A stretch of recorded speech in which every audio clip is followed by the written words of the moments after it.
Hey guys, how are you doing today or tonight? It's a hot fall evening and I thought, hey, what better thing to do than a little bit of statistics. So we're doing the section 2.3, 2.4 assignment, and this is the one, as I'm looking at it, deals with describing and graphing quantitative variables. So we want to be sure to download the R Markdown file template and watch the screencast, which is what I'm preparing right now. I want to be sure to work through this help sheet before attempting this homework assignment. So what's the deal with the help sheet? Well, I've got it open already, but let's click through and see what happens. That will open that up. But while it's doing that, I'm going to go back to the course Moodle page. I want to show you something here. I want to make sure that you've noticed. I'm going to scroll back up to the top here. So here's the top matter. And then as we scroll down a little bit, we get into the getting started with R links that hopefully you've already made your way through. Then there's a little section on R resources, and I'll add some things to that as we go. Let me just note that one of the things that's there is describing quantitative data that I'd want you to take a look at for this homework. But also you'll see, previewing ahead, there's a little bit of information on how you could put equations into R Markdown, so that might be useful from time to time, a little math formula or something if you just want to show what we're using, or even just want to make an X bar or a P hat. That kind of thing is described in there. Also, just hot off the presses apparently is an online version of the definitive guide of R Markdown. So it has way more information than you'd ever need, but in case you're wondering how to do something in R Markdown, you could take a look there, and I'm sure you'd find lots of information. If you want to never look at that and just do the minimal, we can manage that too. Alright, so back to the guide that I was talking about on there, the help sheet describing quantitative data. There's information on favstats for a single or two variable setup where we're looking at the relationship, height and sex here. Or we can also look at graphical descriptions. And the two that are described here for now, which will be our focus, are the histogram and later on box plots that compare groups. There's a little bit of a mention of how to deal with missing data in the categorical variable or in the quantitative variable. Later on I might have a little something to say about dot plots. We may use them from time to time, but let's not deal with that right now. Okay, so let's go back to the assignment and let's see if we can go ahead and download that. So I'm going to click through on that, and that should open up for me in RStudio.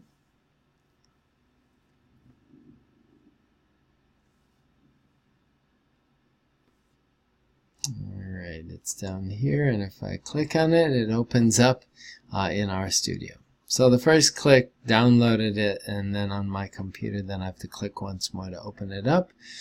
And I've already, well, let's see, now I haven't knitted it yet. This is an old version.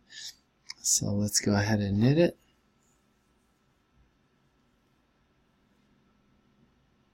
And the purpose for this is so we can just take a look at the assignment in an easier to read format. So if we look at the overview here, there's questions 1 through 6. I'll look at a particular data set. And this is a NBA basketball data set, so statistics are certainly used a lot in sports. So from time to time we'll look at an example of something like that. So that's what this deals with. You don't need to know much about basketball, or actually anything about basketball, just follow the instructions. Question 7 to 10 return to the analysis of the student survey data. So you should be familiar with the issues raised there. Alright, so let's see what we're going to do in a little bit more. Let's stay here in a little bit more detail. So the variable blocks in the data set includes information on the number of blocked shots. That's a defensive play, and that's a good thing for the defense if they've blocked a shot. That is for each of the 176 players in the data set. So we're going to use RStudio to find the mean and standard deviation of the number of blocked shots. You can either use mean in SD or use the favstats function to get all the statistics at once. Alright, so just so that we're not only relying on favstats, I'll go ahead and use the mean and standard deviation function. So we want mean of the variable blocks, and data equals NBA players. Now, you'll notice as I'm starting to type, I'm not getting getting autocomplete. So my guess is the reason for that would be I haven't run the previous commands that load the library. So I typically do that when I'm working, just makes it simpler. I'm less likely to make mistakes while typing. So while that's completing, let's just notice that I purposely made a little mistake here. Actually, we might be able to get away with this command as it is. Let's see, did I get the NBA spelled right? There we go. So it does now prompt, and if we hit enter, okay, so I just wanted to make sure. I was pretty sure that wasn't going to work, but so why did it not work? Well, again, in all the setups we're going to be looking at, or almost all, we're going to be using this template I talked about in class where we have a goal and then some y as a function of x or some kind of formula, and then data equals. So if we put a tilde in front of that, get the tilde right in front of blocks, then that's going to identify that as our x variable, so our formula, even if it's just one variable. So we hit enter, we get that.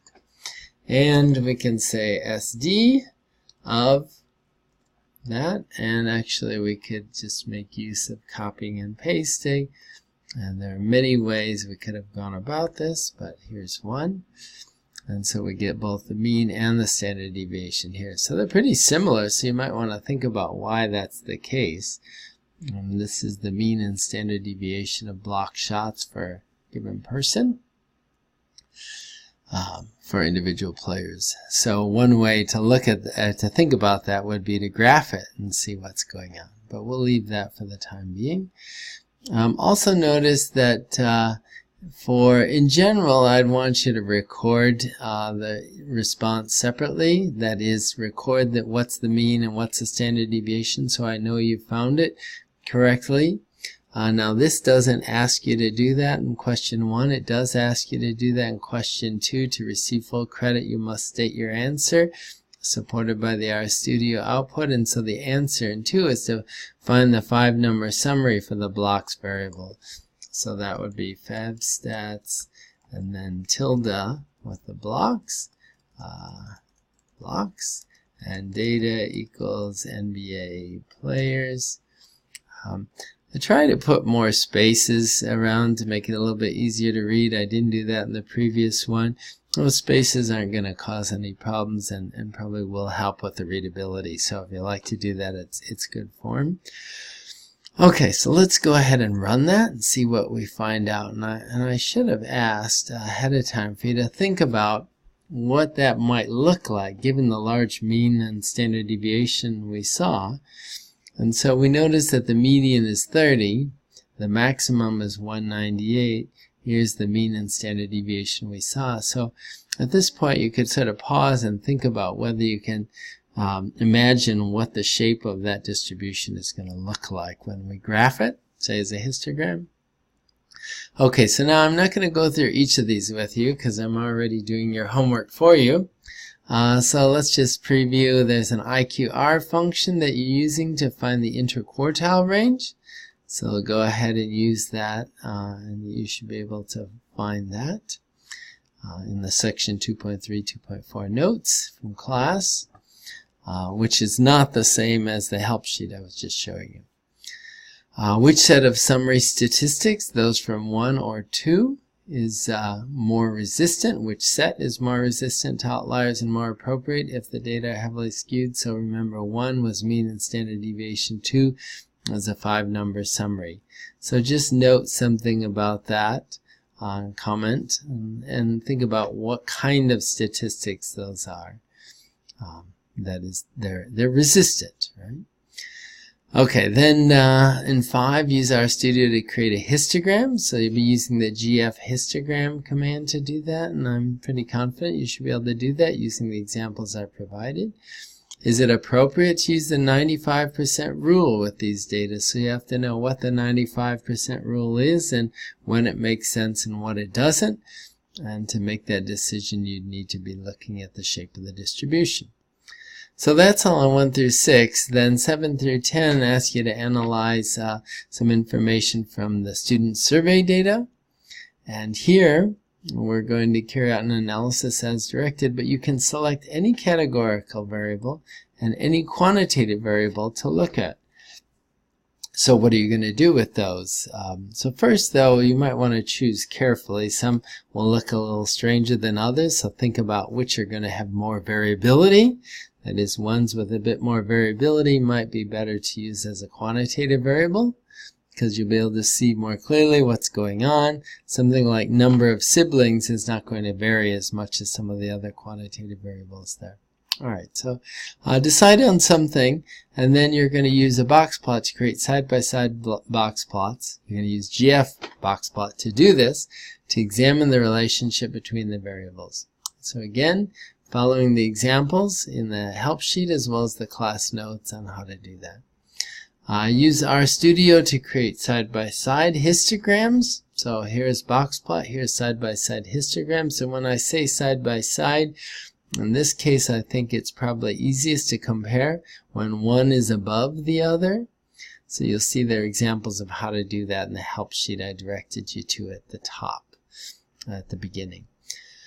Then use RStudio to compute summary statistics and compare means and standard deviations. So I want you to use the appropriate commands for doing that. You do not need to comment on these statistics here, but you are asked to do so in question 10. So question 10 is asking you to tie things together a bit. So you're going to write 2 one-sentence observations about the relationship between your quantitative and categorical variables based on your work in problems 7 through 9. So you look at the statistics and the graphs and then make a decision about what you might want to say about those. Alright, so hopefully this will be enough to get you started on the homework, and let me know as always if you run into any problems. Good luck,